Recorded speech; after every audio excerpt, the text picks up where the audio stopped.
ఈ పడకగది ఇరుకుగా అనిపిస్తుంది. మధ్యలో ఒక మంచం కోసం తగినంత స్థలం మాత్రమే ఉంటుంది. పిల్లలు నడుస్తున్నప్పుడు మంచం పాదాలు వస్తువులను జీకొంటాయి మరియు కిటికీ అస్తవ్యస్తంగా మారుతుంది. విసుగు చెందిన భర్త గదిని పునరుద్ధరించాలని నిర్ణయిస్తాడు. అతను బెడ్ని విండో ప్రాంతానికి కదిలించి, పరుపును కిటికీ సిల్మీదకు విస్తరించి, చిన్న బెడ్ను పెద్దదిగా మారుస్తాడు. కస్టమ్ మేడ్ క్యాబినెట్లు విండో గ్యాప్ వెంట ఇన్స్టాల్ చేయబడతాయి. ఇది అదనపు స్టోరేజ్ మరియు భద్రతాభావన ఇస్తుంది.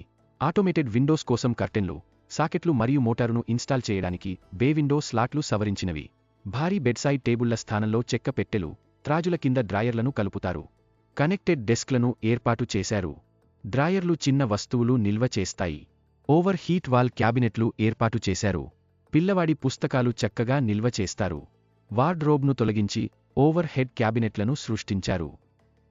డెస్క్ కింద చిన్న వస్తువులను భద్రపరుస్తారు. ఇది పిల్లల అధ్యయన స్థలాన్ని విస్తరిస్తుంది.